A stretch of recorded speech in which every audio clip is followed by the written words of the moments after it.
A aula de hoje é sobre teoria extremal de grafos. A pergunta que motiva a aula de hoje é: qual o maior número de arestas em um grafo que evita uma dada estrutura? Tá? Por uma dada estrutura, a gente vai fixar um grafo H e que a gente vai pensar como sendo menor do que o nosso grafo hospedeiro G. Tá? E eu gostaria de saber qual o maior número de arestas que eu posso colocar em G, de forma a evitar uma cópia de H. Eu vou tornar esses conceitos um pouco mais precisos daqui para frente. E note que o grafo completo, se G é um grafo completo com pelo menos tantos vértices quanto H, então o G certamente contém uma cópia de H, tá? Porque o grafo completo contém todos os outros grafos. Um exemplo que a gente já viu é o caso das florestas. Os grafos sem ciclos, as florestas, não têm muitas arestas, tá? Em particular, a gente pode ver uma árvore como uma floresta com maior número de arestas, tá? Uma floresta são várias árvores e quando eu quero maximizar o número de arestas, eu acabo tendo que conectar elas. E é um grafo máximo, né, com maior número de arestas e sem ciclos, tá? Então, nesse caso, a estrutura que eu estou querendo evitar são os ciclos. A gente viu que uma árvore com N vértices tem no máximo N-1 arestas, então, esse é o número extremal para ciclos. Bom, se eu reduzo um pouco a minha exigência de ciclos, a situação já muda bastante. Se G não possui ciclos ímpares, tá? Então agora eu estou querendo evitar apenas os ciclos ímpares, então G é um grafo bipartido. Um grafo bipartido é aquele grafo que o conjunto de vértices pode ser particionado em dois, tá? Aqui eu tenho R vértices de um lado, L vértices do outro, tá? Eu vou chamar ele de bipartido completo quando ele tem todas as arestas entre essas duas partes, mas para ser bipartido, eu não posso ter aresta dentro dessas duas partes, tá? Então, naturalmente, se ele é um grafo bipartido, ele tem menos arestas do que esse KRL, né? Se ele tem R vértices de um lado, L na outra parte, né? E não é difícil ver que o grafo bipartido, ele tem, no máximo, tantas arestas quanto o que a gente chama de bipartido completo balanceado, que é quando ele tem o mesmo número de vértices dos dois lados. E esse daqui a gente sabe calcular, né? Quer dizer, o grafo bipartido aqui eu tenho R vezes L arestas, aqui eu vou ter N ao quadrado sobre 4 arestas. Note como muda drasticamente a situação do número máximo de arestas. Aqui é linear, é N menos 1, tá? Enquanto aqui é um múltiplo de N ao quadrado. Então, quando N ficar grande, esse daqui, esse segundo aqui dos grafos sem ciclos ímpares, fica muito maior do que esse o das árvores, o dos grafos sem ciclos. Bom, vamos tornar as coisas um pouco mais precisas aqui. Fixado um grafo H, tá? Então escolha H como sendo seu grafo preferido. Agora, daqui a pouco eu vou lhe dizer quais são os que você tem que preferir. Eu vou dizer que um grafo é H livre se ele não possui subgrafo isomorfo H. Esse subgrafo isomorfo H é o que eu vou chamar de cópia de H. Tá? Então, daqui para frente, eu vou falar de cópia de H. Então, frequentemente, nós olhamos para um grafo H como um grafo nos vértices de 1 a K. Né? E eu não quero que esses sejam exatamente os vértices dentro de G, que seria um grafo com os vértices de 1 a N. Eu quero poder mudar e tentar encaixar o meu grafo H do jeito que eu quiser ali. É importante prestar atenção aqui, e aí você pode parar o vídeo para pensar um pouquinho, que esse problema é mais simples, é menos delicado do que buscar subgrafos induzidos. Tá? Buscar um subgrafo induzido, eu não estaria simplesmente preocupado em encontrar as arestas de H em G, um conjunto de arestas de G que me parece com um grafo H, que é igual ao meu grafo H isomorfo, mas para grafos induzidos, eu estaria preocupado também em mostrar que as não arestas de H são não arestas ali, naquele conjunto de vértices que eu estou olhando em G, tá? Então, aqui a gente vai tratar de subgrafos isomorfos e não de subgrafos induzidos isomorfos. Bom, exemplos de grafos H livres, né? Todo grafo bipartido é K3 livre. O K3 é nosso grafo completo com 3 vértices, ou também o ciclo de comprimento 3. Tá? Em particular, todo grafo bipartido é CL livre para qualquer L ímpar. Tá? Então, ele não tem ciclos de comprimento ímpar. Um outro exemplo clássico é que um grafo com grau máximo D, ele é KD mais 1 livre. Tá? Então, essa é a mesma notação que a gente usou no outro quadro. K1D mais 1 é o grafo bipartido com um vértice de um lado e com D mais 1 vértice do outro. A estrela com D mais 1 arestas. Tá? A gente também chama ele de estrela. Tá?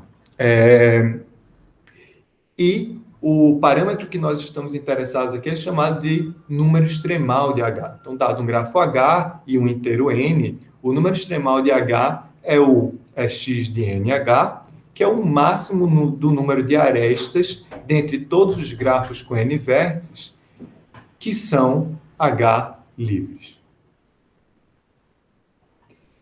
Em particular, há um outro problema que vem junto com esse, que além de querer calcular o número extremal de H, eu gostaria de saber também quais são os grafos que têm esse número de arestas e que são H livres. Esses são chamados de grafos extremais. Tá? Frequentemente, os grafos extremais são únicos num certo sentido. Tá? Então, a gente gostaria também, além de calcular o número extremal, né, ou aproximar o número extremal, de mostrar como são esses grafos extremais, de caracterizar esses grafos extremais. Tá? Esse é o problema que a gente estuda em teoria extremal de grafos. O primeiro resultado histórico em teoria extremal de grafos é o teorema de Mantel, que diz que se G é um grafo com N vértices e livre de triângulos, tá? Sem triângulos, então o número de arestas dele é no máximo N ao quadrado sobre 4. Em particular, o grafo bipartido completo é um desses grafos, né? A gente já viu lá no primeiro quadro. Além disso, o teorema de Mantel diz que se o número de arestas do seu grafo G livre de triângulos for exatamente esse chão de N ao quadrado sobre 4, né? O maior inteiro menor ou igual a isso, afinal o número de arestas é inteiro. Então, se G tem precisamente esse número de arestas, o número extremal, então G tem que ser esse bipartido completo, que a gente vai chamar já de balanceado. Ele tem o número de vértices o mais próximo possível entre as duas classes. Então, o corolário desse resultado é que o número extremal do K3 é N ao quadrado sobre 4. Bom, eu não vou provar o teorema de Mantel, porque eu vou querer provar o teorema de Turan, que é mais geral, tá certo? O teorema de Turan, ele está preocupado com o número extremal de cliques. Tá? Então, aqui eu vou querer calcular o número extremal do KK mais 1. Tá? Uma primeira observação chave é o seguinte. Uma clique de tamanho K mais 1 não está num grafo G se esse grafo G tem número cromático no máximo K. Tá certo? Por quê? Um grafo com número cromático no máximo K, ele tem mais ou menos essa aparência. Os vértices dele podem ser particionados em K partes, sem arestas ali dentro. Tá certo? Então, se eu tenho uma clique de tamanho KK mais 1, onde é que estão os vértices dessa clique? A gente não pode colocar dois vértices na mesma parte, porque não tem arestas dentro daquela parte e todos os vértices da clique são conectados entre si. Tá certo? Então, se eu tenho uma clique dentro de um grafo com número cromático no máximo K, essa clique tem no máximo K vértices. Tá? Esse grafo com número cromático no máximo K também é chamado de K partido, exatamente porque a gente pode particionar o conjunto de vértices dele em K partes. Nesse caso, são K partes independentes. Cada parte não tem arestas dentro. Tá? Existe um grafo K partido especial, que é chamado de completo. Tá? Então, o que acontece é que o K partido pode ter qualquer número de arestas entre essas duas partes, entre quaisquer duas partes, tá? Em particular, às vezes você pode não ter nenhuma, mas isso não vem ao caso aqui. Mas o grafo K partido completo, ele vai ter todas as arestas, tá? Então a gente vai dizer que ele é um grafo K partido completo se ele pode ser particionado em K partes independentes e se entre quaisquer duas partes ele tem todas as arestas possíveis. Bom, antes de apresentar o teorema de Turan, eu preciso dar mais algumas definições. Uma delas é do grafo de Turan, que recebeu o nome de Turan exatamente por causa do teorema dele. O grafo de Turan é um grafo K-partido completo especial, que é o grafo K-partido completo balanceado. Tá? Então, balanceado a gente já viu algumas vezes aqui. Ele é o grafo que tem mais ou menos o mesmo número de vértices em cada parte. Né? Então, a forma como está escrito aqui é uma forma bem bacana de entender como definir balanceado.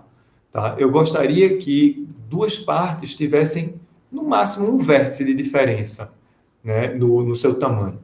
Tá? Não é difícil ver que, se isso acontece, se o meu grafo é K-partido balanceado, então as partes têm um dentre dois números. Ou ele vai ter o teto de n sobre k, ou o chão de n sobre k. Tá bom? E, em particular, esse grafo K-partido completo balanceado é o grafo K-partido completo com o maior número de arestas. E como é que eu provo isso? A prova é bem simples, eu convido você a parar o vídeo e se convencer, fazer uma conta rápida, né? Ou guardar para fazer mais tarde. A ideia é trocar os vértices entre as partes. O que eu quero dizer com isso? Né? Eu tenho um grafo K-partido completo, inicial, e aí suponha que ele não é balanceado. Tá? Se ele for balanceado, eu já estou satisfeito. Mas suponha que ele não é balanceado. Então, tem duas partes que o número de vértices tem dois vértices de diferença. Tá? Uma das partes tem dois vértices a mais do que a outra. Então, eu vou pegar um grafo parecido com esse, onde eu pego a parte que uma dessas duas partes aqui tem dois vértices a mais e passo um desses dois vértices para outra parte. Tá? Então, aí você vai ter uma perda no número de arestas, né? Porque quando ele passa de partes, a vizinhança dele muda. E é muito fácil de calcular qual é a diferença do número de arestas. E você vai ver que essa diferença do número de arestas é positiva, no sentido de que a gente ganha arestas quando eu passo para esse novo grafo, quando eu torno ele mais balanceado. Tá bem? Bom, mais uma definição. O número de arestas do grafo de Turan vai desempenhar um papel importante para a gente aqui. Tá? A gente vai pensar nele como uma coisa simbólica. Então, eu vou chamar ele de T pequeno de Kn, o número de arestas do grafo de Turan, que é o K-partido completo balanceado. Esse número, ele é aproximadamente esse 1 menos 1 sobre k vezes n ao quadrado sobre 2. Tá? Então, quer dizer que ele é bem próximo de n ao quadrado sobre 2, que, por sua vez, é próximo do n escolhe 2, que é o número de arestas do grafo completo. Tá? Então, isso aqui é um erro relativo, tá? Com respeito ao número de arestas máximo do grafo. Tá? O teorema de Turan, finalmente, diz que se G é um grafo livre de kk mais 1 com n vértices, então o número de arestas de G é, no máximo, o número de arestas do grafo de Turan. E, além disso, se G tem exatamente o número de arestas do grafo de Turan, então ele vai ser o grafo de Turan. Tá bom?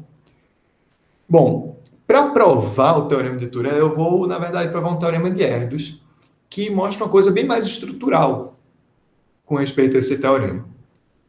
Ele mostra que eu consigo, se você me dá um grafo que é livre de kk mais 1 com n vértices, eu consigo modificar esse grafo, obtendo um grafo que é K-partido, no mesmo conjunto de vértices, e que todos os graus nesse grafo novo, H, são pelo menos o grau que eu tinha antes. Tá? Então, como eu tenho o mesmo conjunto de vértices, eu posso perguntar para um vértice qual era o grau que ele tem em H e qual o grau que ele tem em G. E em H ele vai ter pelo menos o mesmo grau que ele tem em G. Então, não é difícil ver que isso implica que eu consigo obter um gráfico K-partido completo que H tem pelo menos tantas arestas quanto G. Afinal, o número de arestas é metade do somatório dos graus. Tá certo? Bom, como eu provo o teorema de Erdős? A prova usa uma técnica chamada simetrização de Zykov e segue por indução em K. Bom, o caso base vai ser quando K igual a 1. Quando K igual a 1, um grafo livre de GK mais 1, ele é K2 livre. Mas isso é simplesmente um grafo sem arestas. Tá? Então, se G é K2 livre, ele não tem arestas, então eu posso tomar H igual a G. Tá? Uma única parte, e ele é um partido. É um conjunto independente. Então, vamos supor que cai pelo menos 2 e fixe um vértice U de grau máximo. Tá? Então, nosso grafo ele se parece com isso daqui. Tá? Eu tenho U e eu tenho a vizinhança de U. O que eu posso afirmar sobre esse grafo? Essa vizinhança vai ter que ser KK livre, certo? Por quê? Porque todo mundo aqui é vizinho de U. Se tem uma cópia de KK aqui, juntamente com 1, eu tenho uma cópia de KK mais 1. Tá bom? Eu vou chamar esse grafo de G', e eu vou chamar de A o conjunto de vértices em G que não está em G'. Em particular, A contém esse vértice U. Tá bom? Uma das coisas que a gente tem que observar aqui é a relação entre os graus de G e de G' com respeito a A. Um vértice aqui dentro da vizinhança de U, ele tem os vizinhos dele para G', e no máximo, né, ele é vizinho de todo mundo que está fora, que tem tamanho A. Então, o grau dele em G é no máximo o grau dele em G' mais A. Vamos para o próximo quadro. Deixa eu levar isso daqui. Então, pela hipótese de indução aplicada nessa vizinhança aqui, nesse grafo G', tá? Lembra, G' é KK livre. Então, eu vou usar a hipótese de indução em K, né? Então, pela hipótese de indução, existe um outro grafo, que é K menos um partido, eu vou chamar ele de H', no mesmo conjunto de vértices de G', e com aquela propriedade que os graus em H' são pelo menos os graus em G'. Então, passando essa conta roxa aqui para cima, tá? Eu obtenho que o grau em G de um vértice V é, no máximo, o grau dele em H' mais A. Já já a gente vai usar isso. O nosso grafo é esse daqui, né? Esse é o nosso grafo original, U com a vizinhança NU, e tem mais alguns vértices A que vão aparecer daqui a pouco.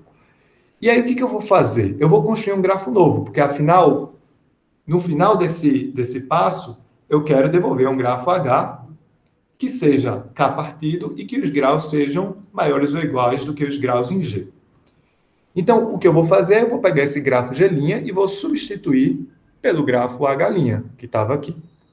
Tá bom? Lembra que H' tem os mesmos vértices de G', então eu posso substituir. Além disso, eu vou ligar todo mundo de H', né? Então, esse grafo é K menos um partido aqui dentro. Tá? Então, ele tem essa estrutura. E aí eu ligo todo mundo de H' com os vértices que estão fora, em A.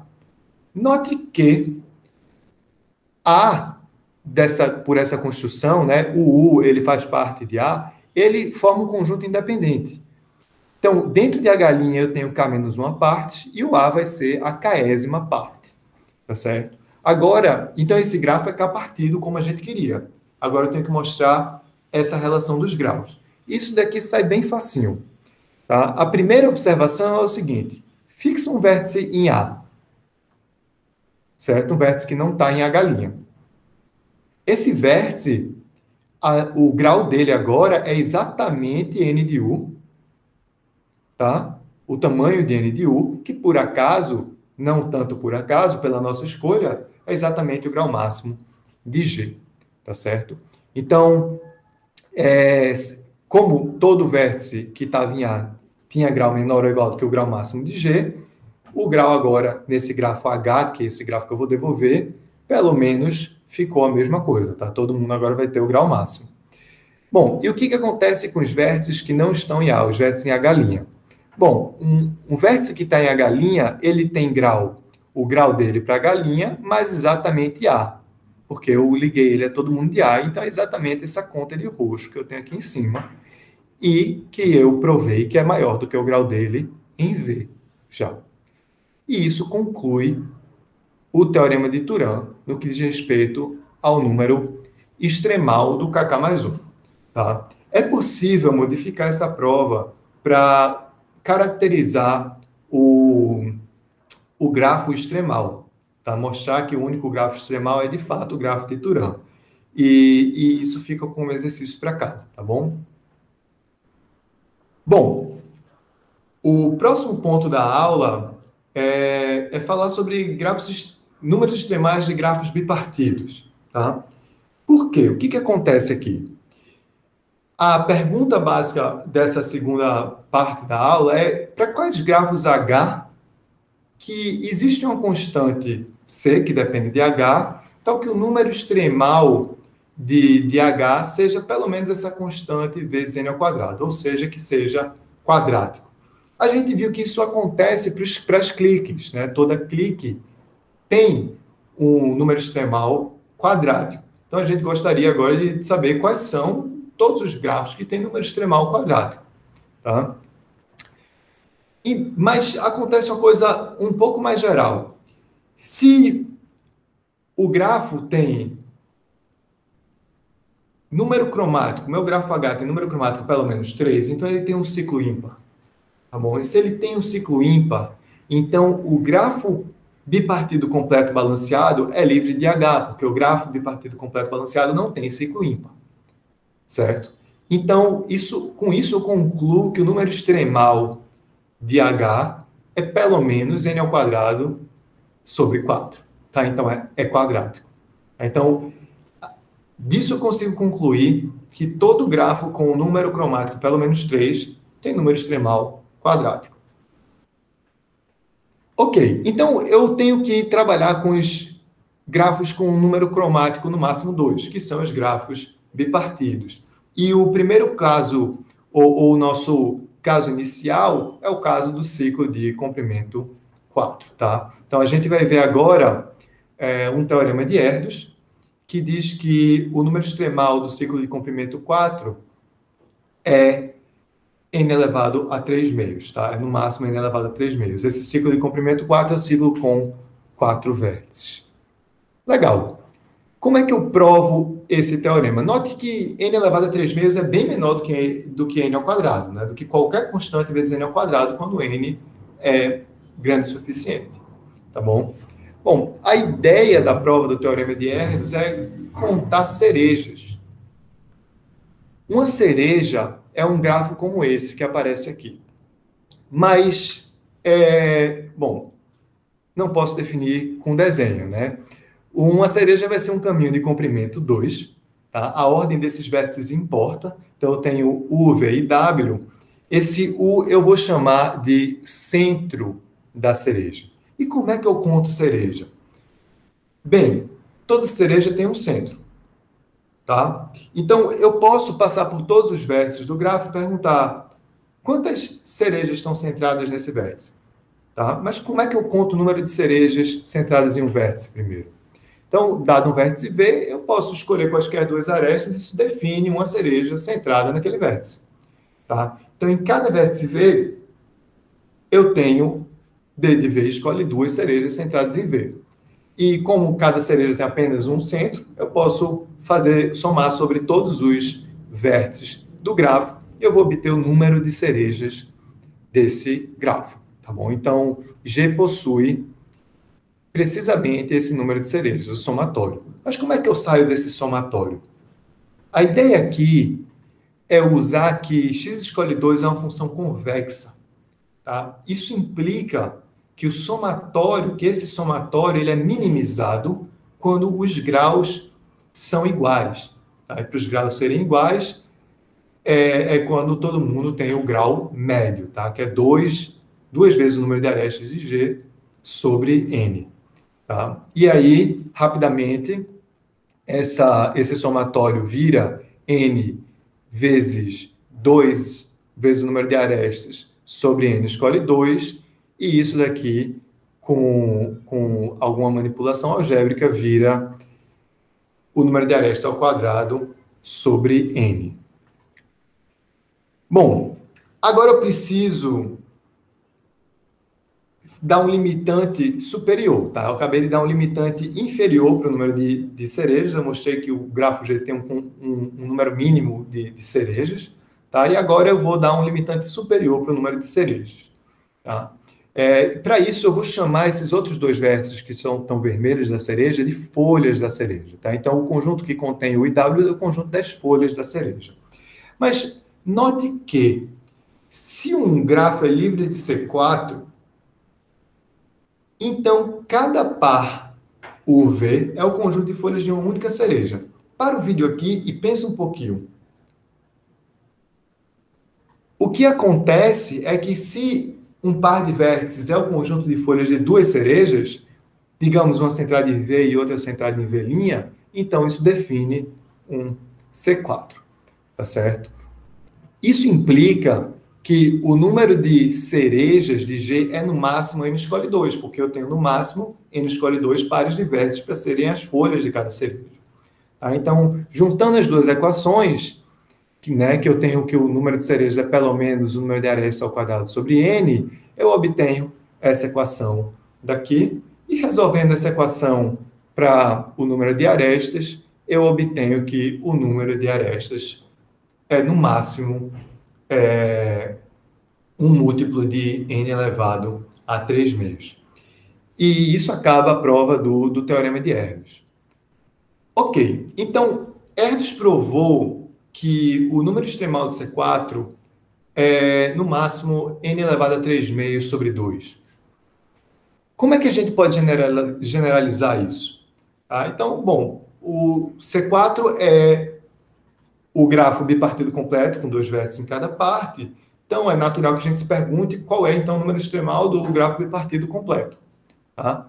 E esse daí é o teorema de Kovács-Sós-Turan, que, dados ST, né, eles provaram que dados ST, com S menor ou igual a T, existe uma constante que depende só do ST, tal que o número extremal do KST é C vezes n elevado a 2 menos 1 sobre S. Note aqui que se eu colocar S igual a 2, eu consigo obter o teorema de Erdős. Tá? Note também que isso diz que o número extremal do KST é subquadrático. Tá? Em particular, se eu vejo o limite desse número extremal dividido por n ao quadrado, isso vai para zero, porque n elevado a 2 menos 1 sobre S é menor do que n elevado a 2. Tá? Então, e isso implica uma coisa um pouco maior. Tá? Na verdade, se H é um grafo bipartido, então o número extremal dele vai ser Ozinho de n ao quadrado. Tá? Então, Ozinho de n ao quadrado é precisamente o número extremal do KST. Isso acontece porque se eu tenho um grafo bipartido, ele tem S vértices de um lado e T vértices do outro para algum ST. Então, eu posso completar ele adicionando arestas e transformar ele num grafo bipartido completo. Tá? Então, aqui é interessante a gente perceber isso. Se eu tenho um grafo H contido num grafo H', tá? Digamos que H' tenha mais arestas do que H, ou seja, H é um subgrafo próprio, tá? Tem pelo menos uma aresta a mais. Então, o número extremal do H', que é o grafo maior, vai ser maior do que o número extremal do H. Tá? Isso acontece porque, como H tem menos arestas, é mais fácil aparecer ele. Então, eu preciso remover mais arestas. Intuitivamente é isso. Eu preciso remover mais arestas. Tá? Por outro lado, você pode pensar no conjunto de grafos que você está investigando quando você quer tirar esse máximo. Afinal, o número extremal é o máximo do número de arestas de um conjunto de grafos. Tá? Então, aí você pode ver que se um grafo não tem H, ele certamente não tem H'. Mas o contrário não é necessariamente verdade.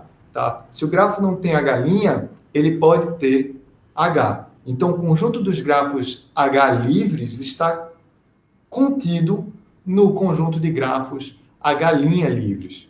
Tá? Então, como esse conjunto é potencialmente muito maior, como o conjunto dos livros de H' é potencialmente muito maior do que o conjunto de grafos livres de H, eu consigo atingir um máximo maior. Né? Bom, Um outro resultado, generalizando o teorema de Erdős, é quando a gente olha para o ciclo de comprimento 4 como um ciclo par.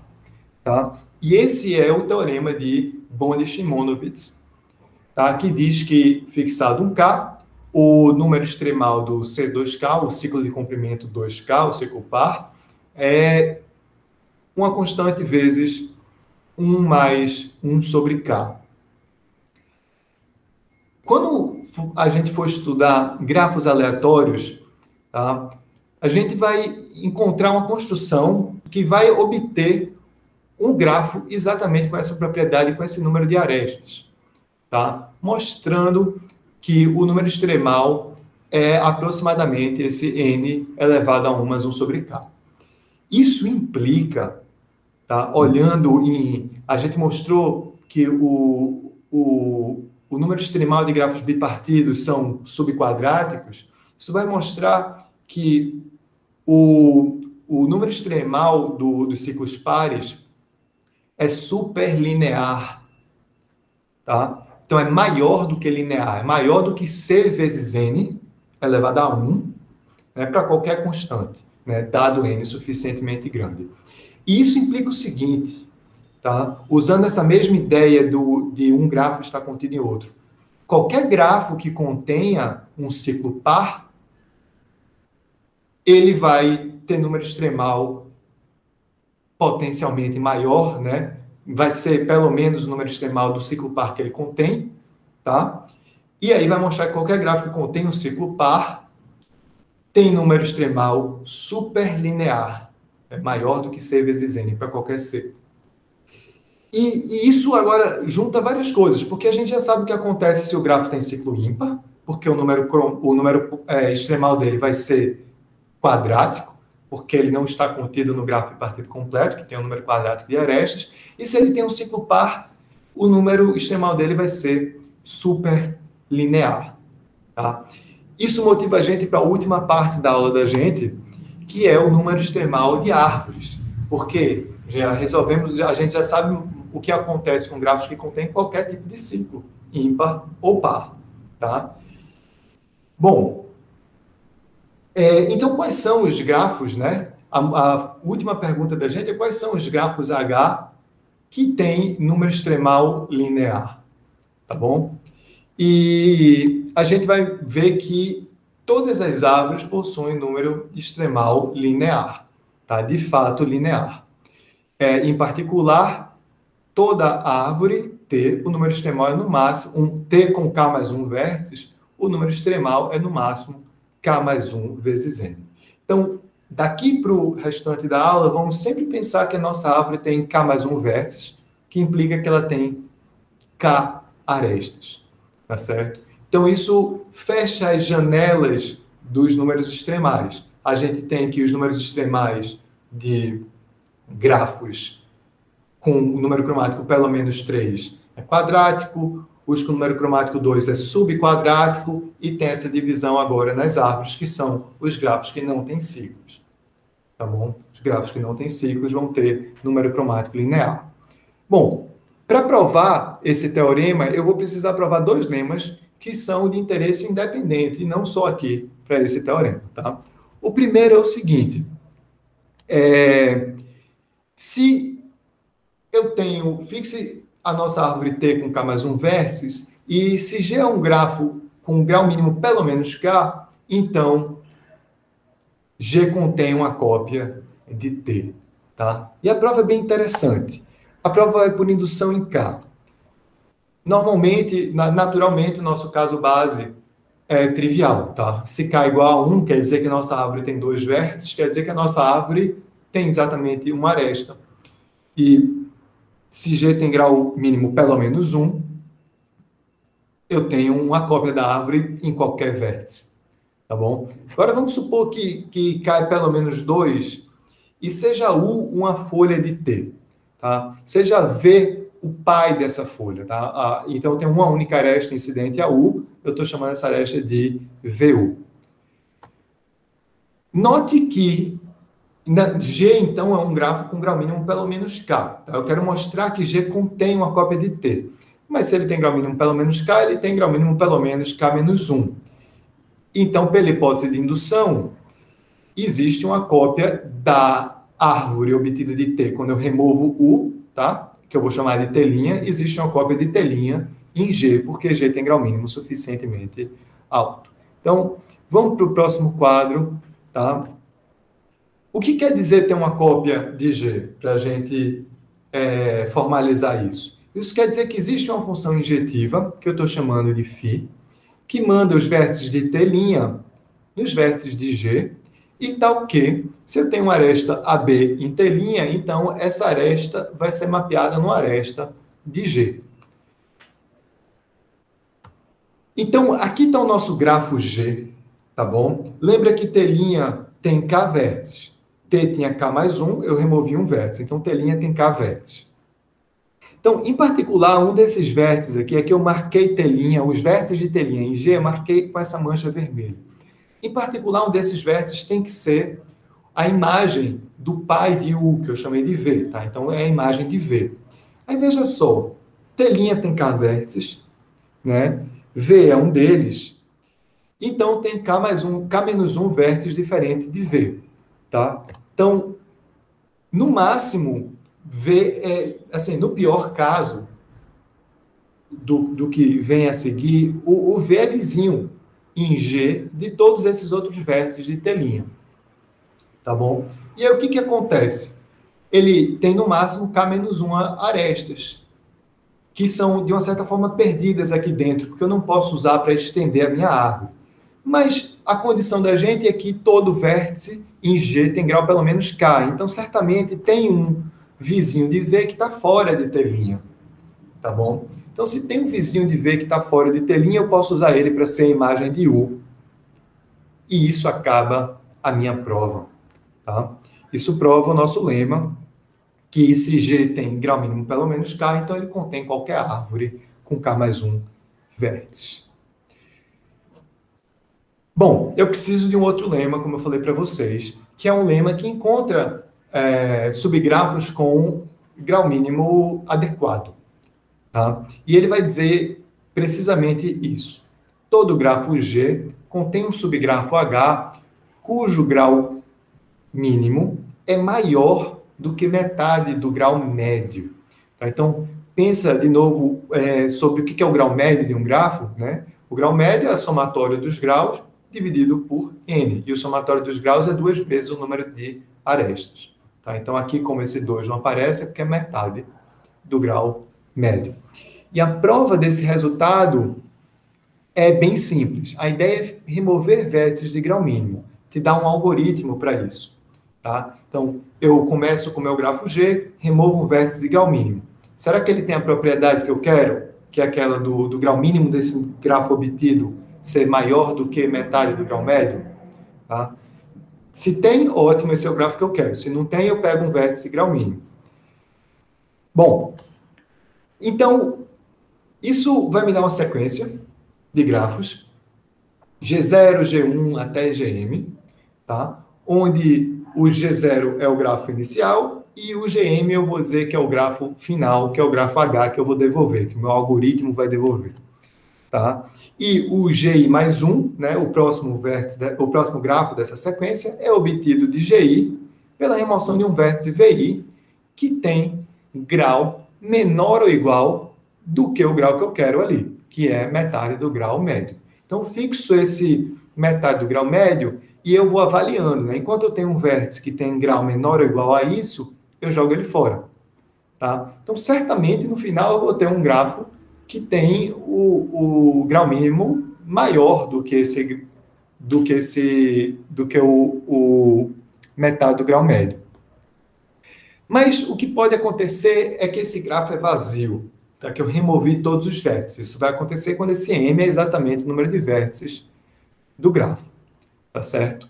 Mas veja só, no último passo, o Gm-1, ele tinha um vértice só, né? Se o H é vazio, se o Gm é vazio. Tá? Então, o Gm-1 tinha um vértice só, e por acaso esse vértice tinha que ter grau 0. Tá? Isso me mostra uma forma de calcular o número de arestas de G, que é a seguinte. O número de arestas de G é o somatório das arestas que eu removi. Em todo passo, eu removi D de GI do vértice BI, tá certo? Mas eu não preciso contar no último passo, porque ele não ajuda a gente. O último passo, ele contribui com zero, tá? Então, eu vou ver o passo, eu começo no grafo G0 e vou contar o número de arestas até o GM-2, tá?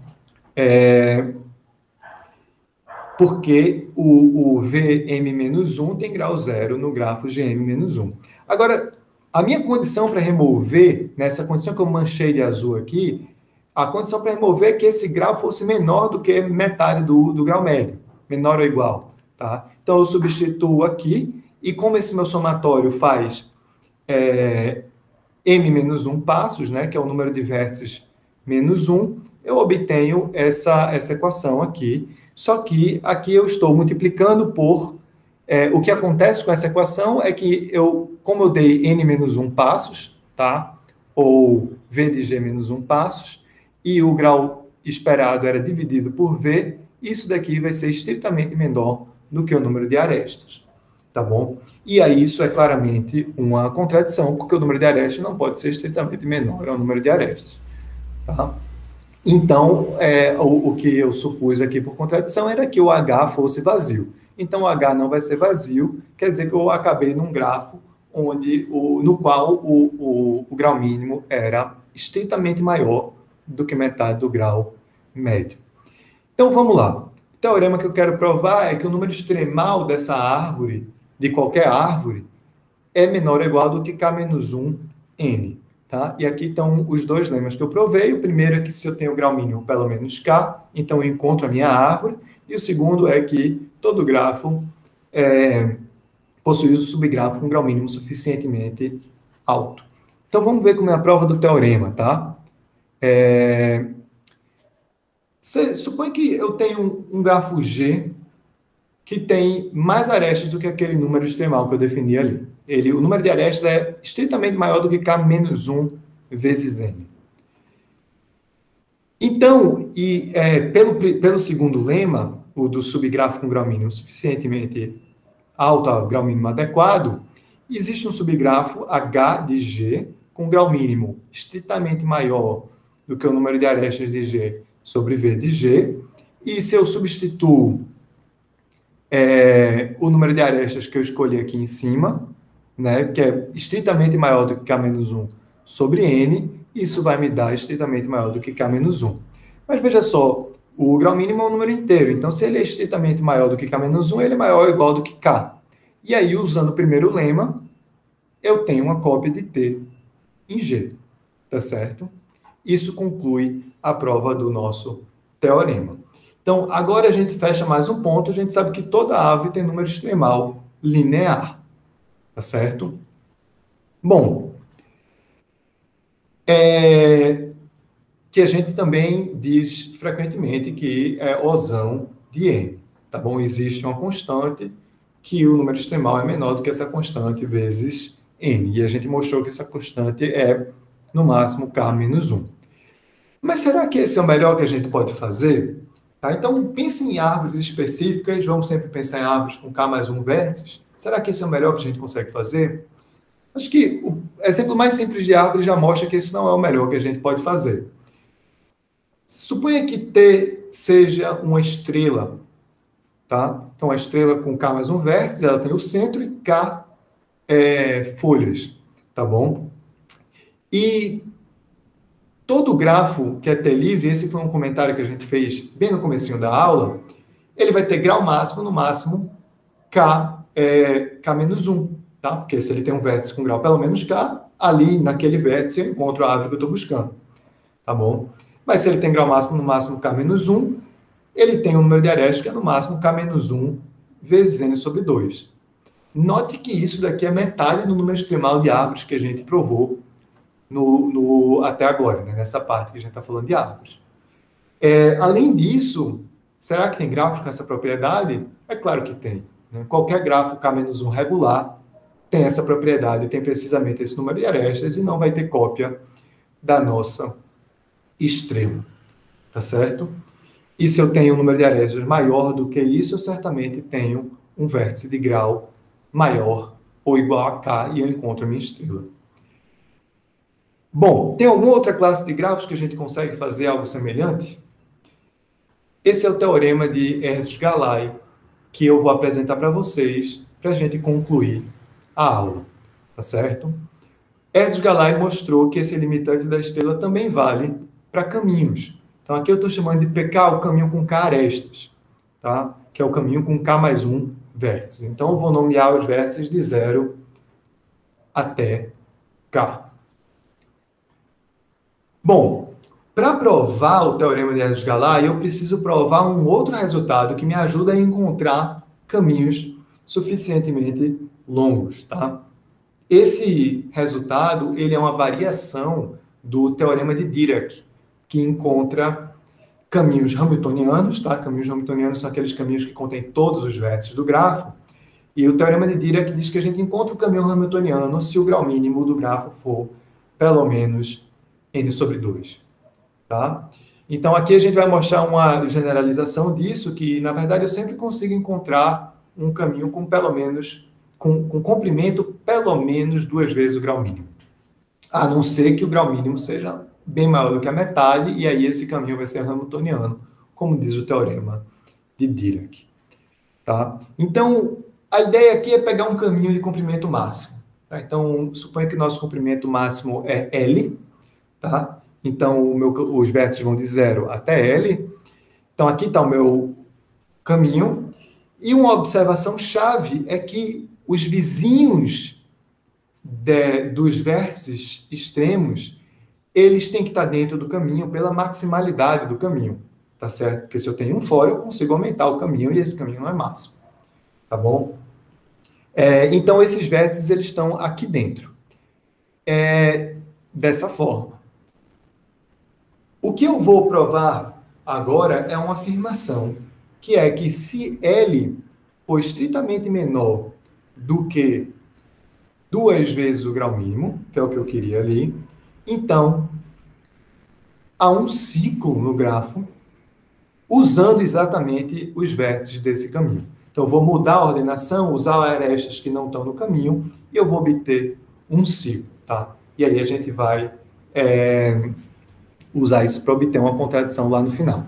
Então, vamos mudar aqui um pouquinho. Aqui está o nosso caminho. Eu estou supondo, então, que L é estritamente menor do que 2 vezes o grau mínimo. A primeira observação é que, se eu não tenho esse ciclo que contém todos os vértices do caminho, então eu não posso ter essa aresta que liga V0 até VL, né? Porque se eu tenho essa aresta, então eu só completo o ciclo e acabou. Agora, eu vou desenhar o caminho de uma forma um pouco diferente, eu vou marcar alguns vértices para a gente entender direitinho o próximo passo, tá?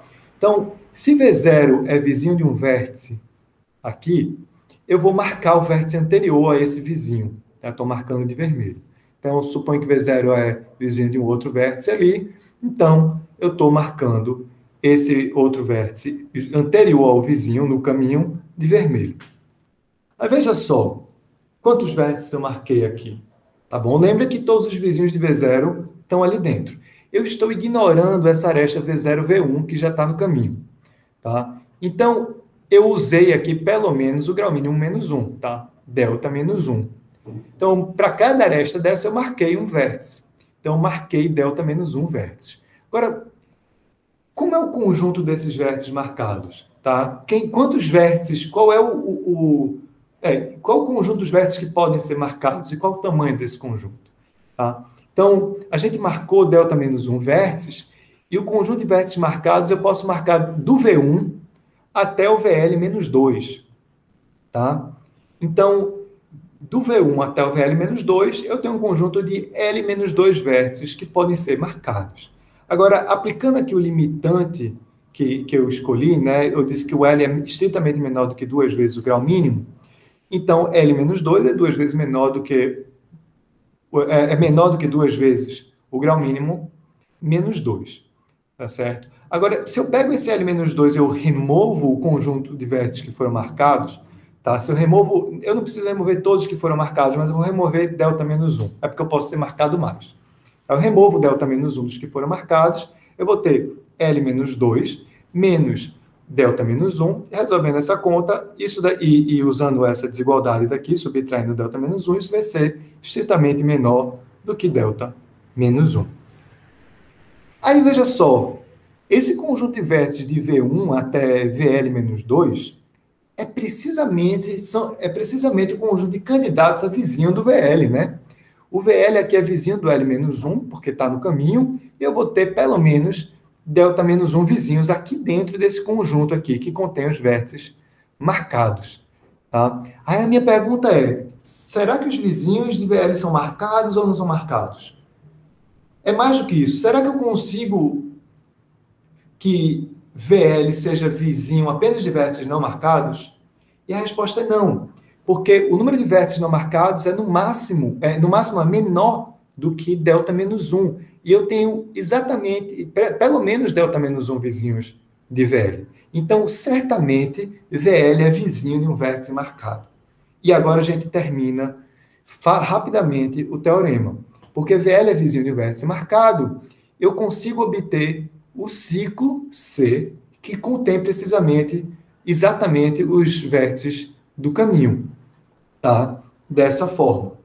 Tá? Eu vou usar essas duas arestas, a aresta de VL para o vértice marcado, a aresta de V0 para o vértice que ajudou a marcar esse vizinho de VL e um pedaço do caminho. Tá? Então, aqui eu tenho um ciclo que contém VP. Agora, aqui eu tenho... Então, deixa eu finalizar essa afirmação. Tá? Então, se L é estritamente menor do que 2 vezes o grau mínimo, então, há um ciclo que contém VP. Bacana. Como é que eu acabo o teorema agora? Eu quero mostrar que existe um caminho de comprimento que é o mínimo entre n-1 e 2 vezes o grau mínimo. Tá? Bom, se eu não posso aplicar a afirmação, né, se L é maior ou igual do que 2 vezes o grau mínimo, acabou. Né? Eu já encontrei o caminho que eu queria. Se L for menor, então eu tenho um ciclo que contém todos os vértices de P. Se esse é o conjunto preciso de vértices do grafo, então eu tenho um ciclo hamiltoniano. Tá? Então é n-1. Eu tenho um caminho de comprimento n-1. E isso fecha a outra parte do mínimo. Agora, é possível que esse não seja o conjunto total dos vértices do grafo. Tá? E mesmo assim, o L ainda é estritamente menor do que 2 vezes o grau mínimo. Tá? Então, eu estou menor do que os dois caras dentro do meu mínimo ali. Mas o que acontece é que se esse ciclo não é hamiltoniano, não contém todos os vértices do grafo, então tem um vértice fora desse ciclo. Mas é mais do que isso. Eu pedi que o grafo fosse conexo. Então, tem algum vértice do ciclo que é vizinho do vértice que está fora do ciclo. Tá? Então, eu consigo usar esse vértice de fora, esse primeiro vizinho, para encontrar um ciclo maior. Tá? Eu pego o ciclo, eu removo uma das arestas do ciclo incidente ao vizinho do vértice de fora e obtenho um caminho maior. Isso é uma contradição com a maximalidade do caminho que eu tenho escolhido. Tá bom? E isso prova essa extensão do teorema de Dirac. Bom, como é que a gente prova, então, o teorema de Hertz-Galay? Tá? Eu vou usar o que a gente já viu nessa aula. A prova vai por indução em N.